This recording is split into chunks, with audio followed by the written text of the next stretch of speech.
Hello and welcome to The Explainer. I am absolutely thrilled you're joining me today because, well, we're going to completely reframe something you've probably struggled with your entire life. We're talking about the architecture of intrinsic discipline.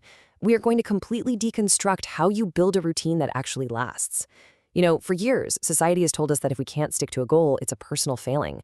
We're constantly told we just don't want it badly enough. But today, using the source material we've gathered, we are going to completely tear down that misconception. We're diving into the hard science and the psychology that proves your lack of discipline is absolutely not a character flaw. It's actually a biological mismatch. I mean, this is the million-dollar question, right? You know exactly the feeling I'm talking about. It's Sunday night, you're highly motivated, you've downloaded all those shiny new habit trackers to your phone, and you've set, 5 different morning alarms? You tell yourself with absolute certainty that this time, you're finally going to stick to the routine. Monday goes great, Tuesday is okay, but then comes day 3. By Wednesday evening, the alarms are snoozed, the tracker is completely ignored, and the whole new habit just falls apart. Why does this exact same failure happen to almost all of us, right on schedule? Okay, let's dive into this, because we need to bust a massive myth right out of the gate. You aren't weak. When you fail to stick to that routine, it literally isn't laziness. Your brain is actually treating your new goals as a physical threat.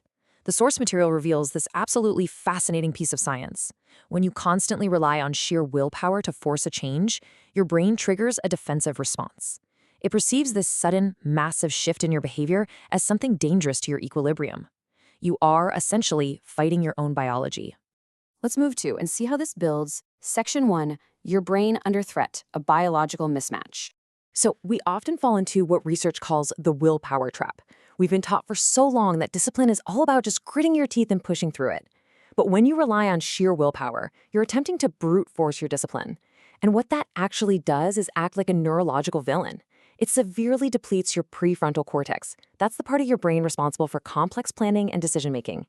Every single time you force yourself to do something against your brain's natural resistance, you're basically draining that prefrontal cortex battery until it simply shuts down. And that brings us to the inevitable result. Brute force willpower always leads to chronic exhaustion.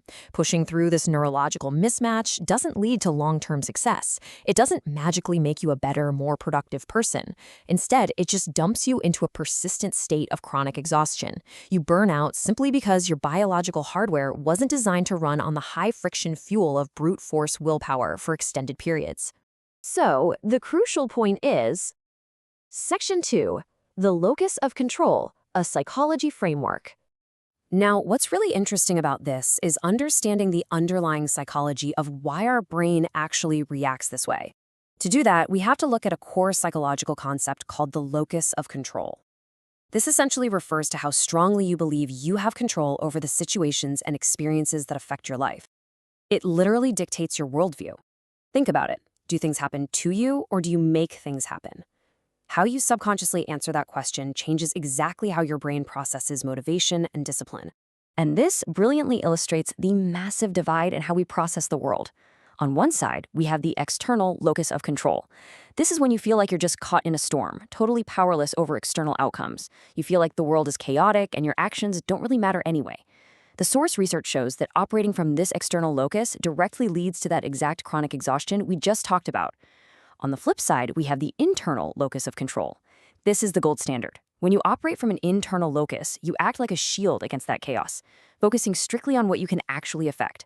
That naturally fosters a deeply resilient, intrinsic motivation. It's a stark contrast, sustainable energy versus a draining, exhausting feeling of powerlessness. Section 3, the Stoic solution, an ancient framework. The fix for this biological misalignment? It's the dichotomy of control.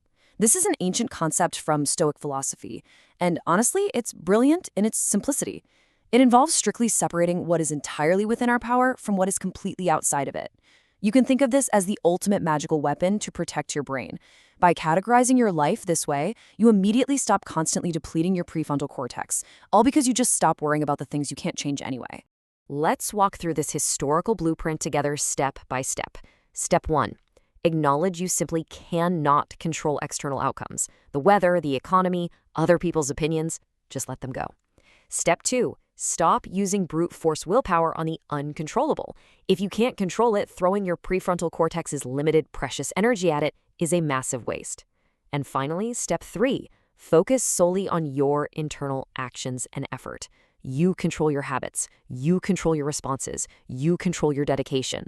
When you shift your entire focus to this third step, you create a sustainable, intrinsic motivation system that naturally aligns with exactly how your brain actually wants to work. And that leads us to the ultimate goal: discipline without the burnout. The key takeaway from our source material today is incredibly empowering. By merging modern neuroscience and psychology, really understanding the locus of control and the hard limits of our prefrontal cortex, with the ancient wisdom of Stoicism, we can build something completely new. We can build a resilient routine that is entirely intrinsic, one that absolutely doesn't rely on exhausting your brain or fighting your own biology. I want to leave you with a single, really powerful question. What external outcome are you wasting your willpower on today? Seriously, think about it. Are you draining your prefrontal cortex right now trying to control something that is fundamentally outside of your power? I challenge you to take the dichotomy of control, apply it to your life today, and reclaim that energy for the things you can actually change. Thanks so much for joining me on this explainer, and keep learning.